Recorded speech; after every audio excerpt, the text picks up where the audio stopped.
السلام علیکم، کیا حال ہیں آپ لوگوں کے؟ امید کرتا ہوں آپ سب خیریت سے ہوں گے۔ تو آج کی ویڈیو میں ہم بات کریں گے کہ اصحاب کہف کون تھے اور آخر وہ کیوں غار میں پناہ لینے پر مجبور ہو گئے تھے۔ ویڈیو شروع کرنے سے پہلے ویڈیو کو لائک کریں اور چینل کو سبسکرائب کرنا مت بھولیے گا، اور اس ویڈیو کو اپنے دوستوں کے ساتھ ضرور شیئر کریں۔ تو چلیے چلتے ہیں آج کی ویڈیو کی طرف۔ حضرت عیسیٰ علیہ السلام کے آسمان پر اٹھا لیے جانے کے بعد عیسائیوں کا حال بے حد خراب اور نہایت ابتر ہو گیا۔ لوگ بت پرستی کرنے لگے اور دوسروں کو بھی بت پرستی پر مجبور کرنے لگے۔ خصوصاً ان کا ایک بادشاہ دقیانوس تو اس قدر ظالم تھا کہ جو شخص بت پرستی سے انکار کرتا تھا یہ اس کو قتل کر ڈالتا تھا۔ اصحاب کہف شہر افسوس کے شرفا تھے جو بادشاہ کے معزز درباری بھی تھے، مگر یہ لوگ صاحب ایمان اور بت پرستی سے انتہائی بیزار تھے۔ دقیانوس کے ظلم و جبر سے پریشان ہو کر یہ لوگ اپنا ایمان بچانے کے لیے اس کے دربار سے بھاگ نکلے اور قریب کے پہاڑ میں ایک غار کے اندر پناہ گزین ہوئے اور سو گئے۔ تو 300 برس سے زیادہ عرصے تک اسی حال میں سوتے رہ گئے۔ دقیانوس نے جب ان لوگوں کو تلاش کرایا اور اس کو معلوم ہوا کہ یہ لوگ غار کے اندر ہیں تو وہ بے حد ناراض ہوا اور انتہائی غیظ و غضب میں یہ حکم دے دیا کہ غار کو ایک سنگین دیوار اٹھا کر بند کر دیا جائے تاکہ یہ لوگ اسی میں رہ کر مر جائیں اور وہی غار ان لوگوں کی قبر بن جائے۔ مگر دقیانوس نے جس شخص کے سپرد یہ کام کیا تھا وہ بہت ہی نیک دل اور صاحب ایمان آدمی تھا۔ اس نے اصحاب کہف کے نام، ان کی تعداد اور ان کا پورا واقعہ ایک تختی پر کندہ کرا کر تانبے کے صندوق کے اندر رکھ کر دیوار کی بنیاد میں رکھ دیا، اور اسی طرح ایک تختی شاہی خزانے میں بھی محفوظ کرا دی۔ کچھ دنوں کے بعد دقیانوس بادشاہ مر گیا اور سلطنتیں بدلتی رہیں، یہاں تک کہ ایک نیک دل اور انصاف پرور بادشاہ جس کا نام بیڈروس تھا تخت نشین ہوا، جس نے 68 سال تک بہت شان و شوکت کے ساتھ حکومت کی۔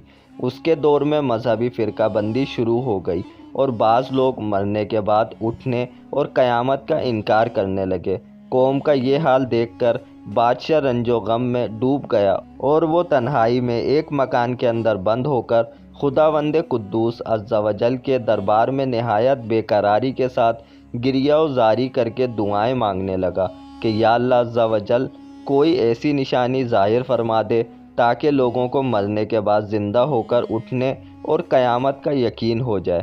بادشاہ کی یہ دعا مقبول ہو گئی اور اچانک بکریوں کے ایک چرواہے نے اپنی بکریوں کو ٹھہرانے کے لیے اسی غار کو منتخب کیا اور دیوار کو گرا دیا۔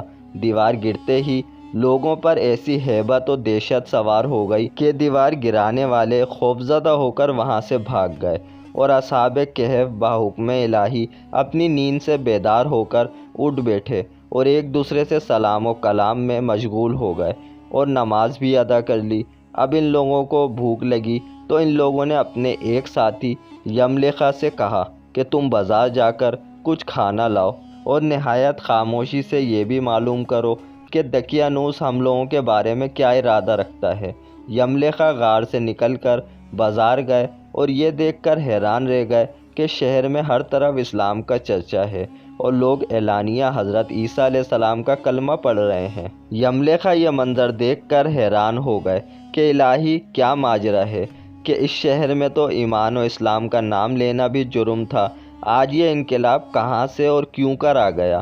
پھر یہ ایک نان بائی یعنی کھانے کی دکان پر کھانا لینے گئے اور دقیانوسی زمانے کا روپیہ دکاندار کو دیا جس کا چلن بند ہو چکا تھا، بلکہ کوئی اس سکے کو دیکھنے والا بھی باقی نہیں رہ گیا تھا۔ دکاندار کو شبہ ہوا کہ شاید اس شخص کو کوئی پرانا خزانہ مل گیا ہے، چنانچہ دکاندار نے ان کو حکام کے سپرد کر دیا اور حکام نے ان سے خزانے کے بارے میں پوچھ گچھ شروع کر دی اور کہا کہ بتاؤ خزانہ کہاں ہے؟ یملیخا نے کہا کہ کوئی خزانہ نہیں ہے، یہ ہمارا ہی روپیہ ہے۔ حکام نے کہا کہ ہم کس طرح مان لیں کہ روپیہ تمہارا ہے؟ یہ سکہ 300 برس پرانا ہے اور برسوں گزر گئے کہ اس سکے کا چلن بند ہو گیا اور تم ابھی جوان ہو، لہٰذا صاف صاف بتاؤ کہ مسئلہ حل ہو جائے۔ یہ سن کر یملیخا نے کہا کہ تم لوگ یہ بتاؤ کہ دقیانوس بادشاہ کا کیا حال ہے؟ حکام نے کہا کہ آج روئے زمین پر اس نام کا کوئی بادشاہ نہیں ہے۔ ہاں، سینکڑوں برس گزرے کہ اس نام کا ایک بے ایمان بادشاہ گزرا ہے جو بت پرست تھا۔ یملیخا نے کہا کہ ابھی کل ہی تو ہم لوگ اس کے خوف سے اپنے ایمان اور جان کو بچا کر بھاگے ہیں۔ میرے ساتھی قریب ہی ایک غار میں موجود ہیں، تم لوگ میرے ساتھ چلو، میں تم لوگوں کو ان سے ملا دوں۔ چنانچہ حکام اور عمائدین شہر کثیر تعداد میں اس غار کے پاس پہنچے۔ اصحاب کہف یملیخا کے انتظار میں تھے۔ جب ان کی واپسی میں دیر ہوئی تو ان لوگوں نے یہ خیال کر لیا کہ شاید یملیخا گرفتار ہو گئے، اور جب غار کے منہ پر بہت سے آدمیوں کا شور و غل ان لوگوں نے سنا تو سمجھ بیٹھے کہ غالباً دقیانوس کی فوج ہماری گرفتاری کے لیے آن پہنچی ہے۔ تو یہ لوگ نہایت اخلاص کے ساتھ ذکر الہی اور توبہ و استغفار میں مشغول ہو گئے۔